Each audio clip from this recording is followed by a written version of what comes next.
నమస్కారం, welcome to NXTG news. ఈనాటి వార్తలు. రాజధాని రైతులపై వైసీపీ ప్రభుత్వం చేసిన దామనకాండపై అమరావతి బహుజన ఐకాస అధ్యక్షుడు పోతుల బాలకోటయ్య రాసిన నేను నా అమరావతి పుస్తకాన్ని విజయవాడలో ఆవిష్కరించారు.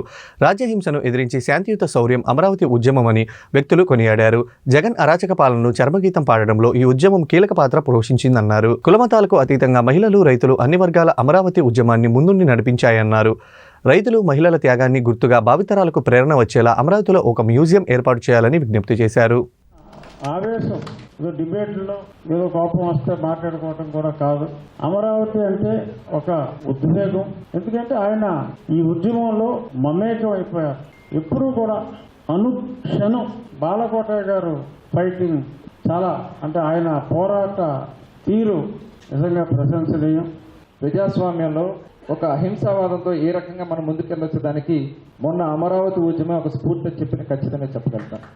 బ్రిటిష్ వాళ్ళు ఏ రకంగా లాఠీలతో కొడితే రక్తాలు కారుతూ నడిచారో అది కళ్ళారా స్వతంత్రం వచ్చిన తర్వాత చూడాల్సినటువంటి పరిస్థితి వచ్చినప్పుడు చాలా బాధ అనిపించింది. ప్రజల్లో వచ్చినటువంటి స్పందన చూసిన తర్వాత డెఫినెట్గా ఇది విజయం సాధిస్తుందని చెప్పి నమ్మకం ఆ రోజు నాకు ఖచ్చితంగా కలిగింది. రాష్ట్రం మొత్తం కూడా చాలా మందిని కదిలించిన ఉద్యమం అమరావతి ఉద్యమం ఖచ్చితంగా చెప్తాం. ఇది చరిత్రలో నిలబడే భవిష్యత్ తరాలకు అందించాల్సినటువంటి అవసరం ఉంది. ఆ కార్యక్రమాన్ని చేసినటువంటి బాలకోటయ్య గారిని మనస్ఫూర్తిగా అభినందనలు తెలియజేస్తాం. యాక్సియం 4 మిషన్లో భాగంగా అంతర్జాతీయ అంతరిక్ష కేంద్రానికి వెళ్లి భూమికి తిరిగి వచ్చిన భారత వ్యోమగామి శుభాంకు శుక్లా తిరిగి భారత్కు చేరుకున్నారు. అమెరికా నుంచి ఈ తెల్లవారుజామున ఢిల్లీకి వచ్చిన ఆయనకు విమానాశ్రయంలో కేంద్ర మంత్రి జితేందర్ రెడ్డి, ఢిల్లీ ముఖ్యమంత్రి రేఖా గుప్తా, ఇస్రో చైర్మన్ నారాయణ్ ఘన స్వాగతం పలికారు. అంతరిక్ష యాత్ర కోసం శుభాంకు శుక్లా ప్రత్యామ్నాయంగా ఎంపికైన ప్రశాంత్ బాలకృష్ణ నాయర్ కూడా భారత్ చేరుకున్నారు. శుభాంకు శుక్లా ఇవాళ ప్రధాని నరేంద్ర మోడీని కలవనున్నట్లు తెలుస్తుంది. అనంతరం తన స్వస్థలమైన లఖనౌకు పయనమవుతారు. అక్కడ తన కుటుంబ సభ్యులను కలవనున్నారు. ఈ నెల 23న ఢిల్లీలో జరిగే జాతీయ అంతరిక్ష దినోత్సవంలో శుభాంకు శుక్లా పాల్గొంటారు.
ఆధునిక టెక్నాలజీతో గోవులను సంరక్షిస్తామని టీటీడీ ఈవో శ్యామలరావు అన్నారు. తిరుపతి శ్రీ వెంకటేశ్వర గో సంరక్షణశాలలో టీటీడీ నిర్వహించిన శ్రీకృష్ణ జన్మాష్టమి వేడుకల్లో పాల్గొన్న ఆయన గతంతో పోలిస్తే గోవుల మరణం తగ్గాయన్నారు. శ్రీ వేణుగోపాల స్వామి వారిని దర్శించుకుని ప్రత్యేక పూజలు నిర్వహించిన ఈవో గోపూజ, గోప్రదర్శన తర్వాత పాలు పితికి గోవులకు దానా వేశారు. శ్రీ వెంకటేశ్వర దివ్య మహావృత్త స్తూపం వద్ద నిర్వహించిన పురాణాహుతిలో పాల్గొన్నారు.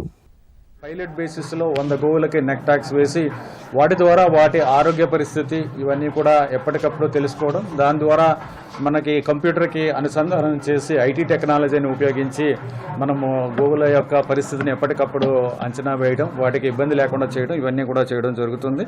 గో సంరక్షణశాలలో ఉన్న మొత్తం అంతా ఆపరేషన్స్ అన్నీ కూడా ఒక ఐటీ టెక్నాలజీ ఉపయోగించి దీన్ని మెరుగైన పద్ధతిలో చేయడానికి కూడా నిర్ణయం తీసుకుని ఈ విధంగా చేస్తున్నాము. గోవుల మరణాలు అయితే ఏవైతే ఉన్నాయో అవి గతంలో పోలిస్తే చాలా తగ్గాయి. ఇప్పుడు ప్రముఖ యూట్యూబర్ ఎల్విష్ యాదవ్ ఇంటిపైన గుర్తు తెలియని దుండగులు కాల్పులు పాల్పడ్డారు. ఈ తెల్లవారుజామున 5:30 గంటల సమయంలో హర్యానాలో గురుగ్రామ్లో ఎల్విష్ యాదవ్ ఇంటి వద్దకు 3 దుండగులు మాస్కులు ధరించి బైక్ పైన వచ్చారు. సుమారు 30 రౌండ్లు కాల్పులు జరిపి పరారయ్యారు. సమాచారం అందుకున్న వెంటనే ఫోరెన్సిక్ బృందాలతో పోలీసులు ఘటనా స్థానానికి వెళ్లారు. బుల్లెట్ గుర్తులు ఉన్న చోట్ల ఆధారాలు సేకరించారు. దాడి జరిగిన సమయంలో ఎల్విష్ ఇంట్లో లేడని, అతని కుటుంబ సభ్యులు కేర్ టేకర్స్ ఉన్నారని పోలీసులు చెప్పారు. ఈ ఘటనలో ఎవరికీ గాయాలు కాలేదని తెలిపారు. సీసీటీవీ దృశ్యాలు ఆధారంగా నిందితుల కోసం గాలిస్తున్నారు.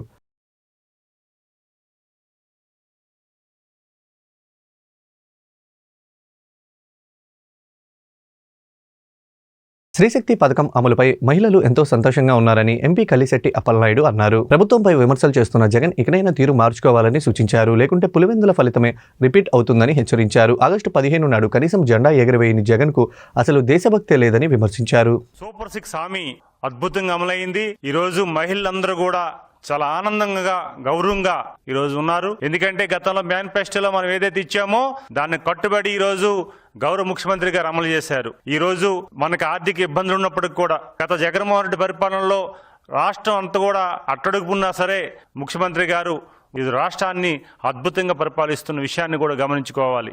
ఈ రోజు జగన్మోహన్ రెడ్డి జెండా ఆవిష్కరణకు కానీ జెండా పండుగ కానీ ఆగస్టు 15 కార్యక్రమాలకు దూరంగా ఉండి భారతీయులు అవమానం చేసే విధంగా ఆయన వ్యవహరించారన్నది ఈ సందర్భంగా తెలియజేసుకుంటున్నాం. ఆయన ప్రజల పట్ల కానీ దేశం పట్ల కానీ ఎటువంటి దేశభక్తి లేదు.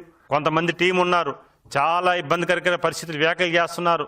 మీ నాయకుడికి జ్ఞానోదయం కలిగించండి. జ్ఞానోదయం కలిగిస్తే అన్ని రకాలుగా బాగుంటుంది. హైదరాబాద్ చందానగర్ ఖజానా జ్యువెలర్స్ లో జరిగిన చోరీ కేసు పోలీసులు ఛేదించారు. మొత్తం 7 వ్యక్తులకు దోపిడీకి పాల్పడ్డారని డీసీపీ వినీత్ వెల్లడించారు. నిందితులు బీహార్కు చెందినవారని తెలిపారు.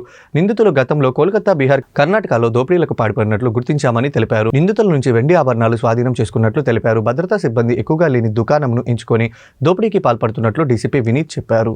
ఖజానా జ్యువెలర్స్ చందానగర్ లో జరిగిన డకాయిత్ కేసులో ఒక 6 ఆర్మ్డ్ అసైలెంట్స్ వచ్చి అక్కడ ఒక డిప్యూటీ మేనేజర్ ని కాల్ కి హెయిరింగ్ చేసి తర్వాత అక్కడి నుంచి ఐటమ్స్ ని దోచుకొని పారిపోయారు. దీంట్లో 7 పీపుల్ ఐడెంటిఫై అయ్యారు. దాంట్లో 2 అరెస్ట్ చేశాము. ఒక 900 grams of silver items which are gold coated seize చేశాం. ఈ 7 కూడా బీహార్ కి చెందిన వ్యక్తులు. అక్కడ ఒక్కొక్కరి మీదే 3 to 4 కేసెస్ ఉన్నాయి. దాంట్లో ఒకటి మీదే దాదాపు 10 కేసులు పైన ఉన్నాయి. వీళ్ళందరూ 10 to 12 days ఇక్కడ రీకి చేసుకుంటారు. వీళ్ళందరూ కలిపి ఆ రోజు ఆ ఖజానా జ్యువెలర్ షాప్ కి వెళ్తారు.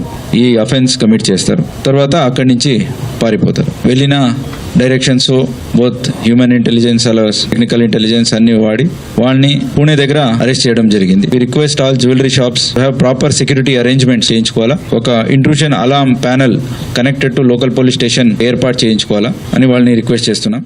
రాష్ట్రంలోని పలు ప్రాంతాల్లో వర్షాలు కురిశాయి. అనంతపురం జిల్లా వజ్రకరూరు విడపనకల్లు మండలం వాన దంచికొట్టింది. వర్షం దాటికి వాగులు వంకలు ప్రవహిస్తున్నాయి.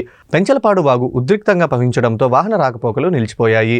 ఎడతెరగని లేని వర్షములతో కంది, మిరప, జొన్న పంటలు దెబ్బతిన్నాయి. పిలకలగురికి చెందిన రైతులు ఆందోళన వ్యక్తం చేశారు. గత 2 రోజులుగా కురుస్తున్న వర్షాలకు మన్యం జిల్లా వాగులు వంకలు పొంగి పొర్లుతున్నాయి. పార్వతీపురం పట్టణం మధ్య నుంచి వెళ్తున్న వరాహల గడ్డ ప్రవాహానికి లోతట్టు ప్రాంతాలన్నీ జలమయమవుతున్నాయి.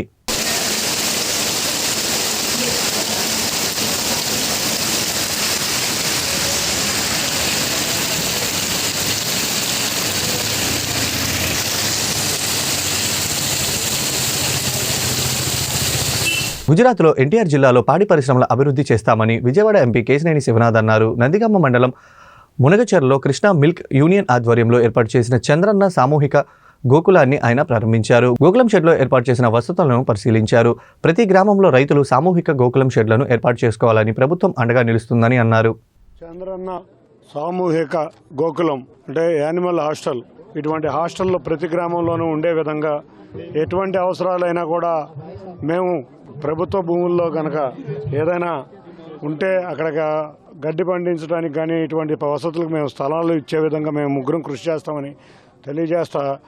చాలామందికి ఇవాళ గ్రామాల్లో నిజంగా గేదెలు పోషించడానికి సరిపడా మనుషులు చాలా ఇబ్బంది పరిస్థితుల్లో ఉన్నాయి. ఎన్టీఆర్ జిల్లా మొత్తం యానిమల్ హస్బెండరీ డిపార్ట్మెంట్ వాళ్ళు ఇమ్మీడియట్గా గౌరవ చంద్రబాబు నాయుడు గారి ఆదేశాల మేరకు ఇక్కడ ఎట్టి పరిస్థితుల్లో రాజధాని అమరావతికి అవసరమయ్యే విధంగా, అంతేకాకుండా విజయవాడ నగరానికి అవసరమయ్యే విధంగా మిల్క్ ప్రోడక్ట్లు కానీ ఇటువంటివన్నీ చేయాలి.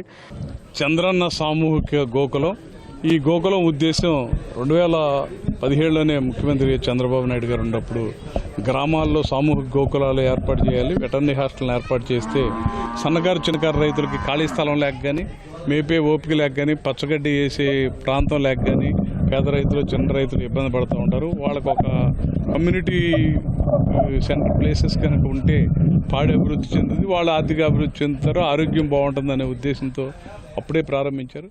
ఈ వార్తలు ఇంతటితో సమాప్తం. తిరిగి మరో బులెటిన్లో మళ్ళీ కలుద్దాం. నమస్కారం.